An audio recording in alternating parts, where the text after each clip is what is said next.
خبر شامل کرتے ہیں اسلام آباد سے۔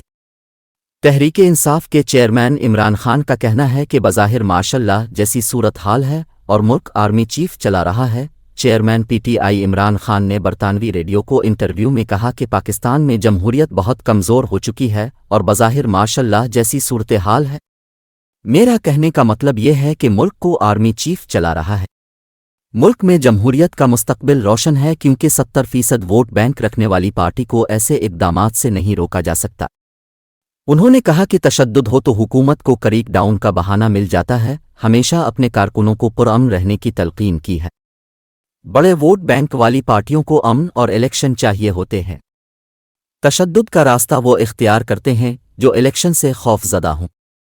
عمران خان کا مزید کہنا تھا کہ حکومت مجھے کسی بھی مقدمے میں گرفتار کر سکتی ہے۔ میری گرفتاری کا بڑا امکان ہے۔ موجودہ چیف سے بھی میرا کوئی اختلاف نہیں، لیکن وہاں سے کوئی اختلاف ہے تو وہ ہی بتا سکتے ہیں۔ میں فوج پر تنقید اس طرح کرتا ہوں جیسے بچوں پر تنقید کرتا ہوں، جس کا مقصد اصلاح کرنا ہوتا ہے۔